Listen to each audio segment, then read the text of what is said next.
What's up, YouTube? It's Pelfrey, and this is the Red Sea Reefer 250. Hope you're having a wonderful day. It's sunny outside, but still very cold. Since the last update, not a lot going on with the tank. Did want to bring up the fact that I have this bare bottom situation going now, and that always happens after I clean the Tunze pumps. Obviously, you know that, if you don't know, as the pumps get dirty, they don't spin as freely, I guess. So once they're clean, the flow is substantially better. Not only does keeping them clean prolong the life of the pump, but it also does increase the flow. Wondering what that is sitting on top of that Tunze pump there. Very strange. But yeah, so nothing really has changed. See, it's like I said, it's been a couple weeks, but still some of the corals are not very happy, which always happens, but they'll adjust to the flow. One thing that caught my eye here recently was the yellow tang. Apparently, they're super rare right now. And that being said, I guess Hawaii shut down and you can no longer get them, or they're going to shut down. I'm not really sure, but I was browsing, I guess, Instagram one day, and I saw that somebody posted that they're like a couple $100 or something right now. So it's always very weird to see, the reef hobby fluctuate in prices, just because, a lot of this stuff isn't captive bred, so I get it. And whenever, in Indonesia, Hawaii, and all those places get shut down, things become rare, things become more expensive. So I get it, just wanted to throw that out there. Also, I think I talked about the yellow wrasse in the last video. Have not seen that guy in a while. And I know it's common for wrasses to bury themselves, never come out, or wait a couple months or a week or whatever.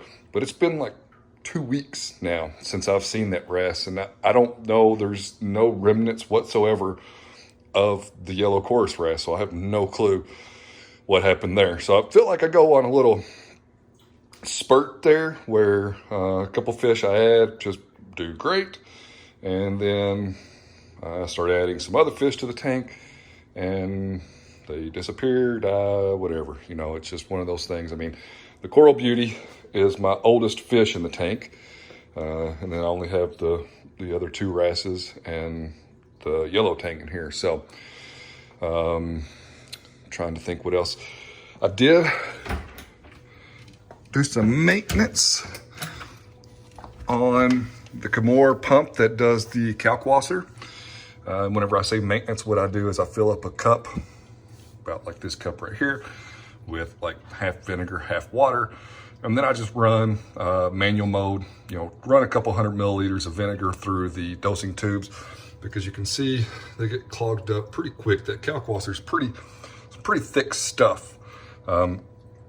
So it's super simple. I just pull the whole contraption out of my dosing container, so I get the whole piece. Then I just pull the dosing hose off of the dosing tube here, and I pull these dosing tubes out and soak them in vinegar, and then I just run vinegar and water through there. Then I put it back into production. Other than that, I am adding water to this, like, I don't know, a little more often than I would like, but seems to be, in the wintertime, whenever the heater's on, I think that, the moisture in the house, it's probably pulling more, evaporating more water out of the tank than it normally would when the air conditioner is running. So yeah, I have to keep a close eye on the auto top off. I remember back when I had a 10-gallon auto top off. This is just 4 gallons less, it's 6 gallons. But those extra 4 gallons were very nice. Other than that, I did move the auto feeder. The auto feeder used to be right here. And the issue that I kept running into was the food would drop down on top of the Tunze magnet there. So there would just be food sitting there, and didn't really bother me because it didn't get wet. So it's not like the food was doing anything to the water. It's just that it was a waste of food. So this method Seems to work a little bit better.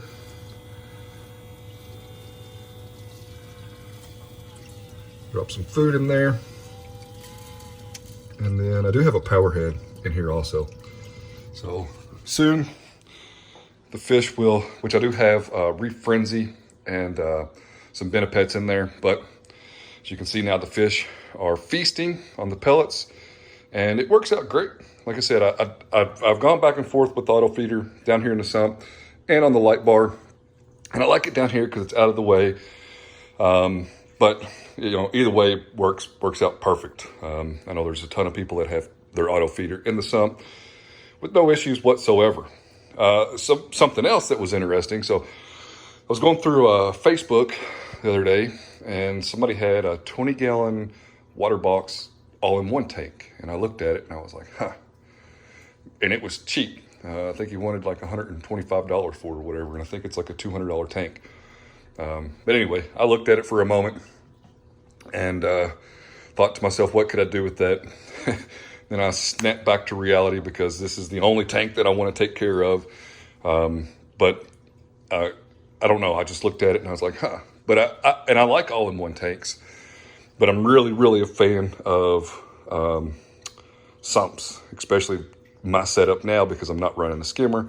Macroalgae is my main nutrient export. So yeah, you know, like I said, I had to snap back to reality.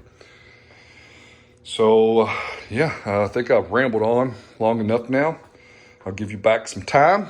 As always, I appreciate you following along. Be sure to check out the website at pelfrey.net. Check me out on Instagram at pelfreysreef.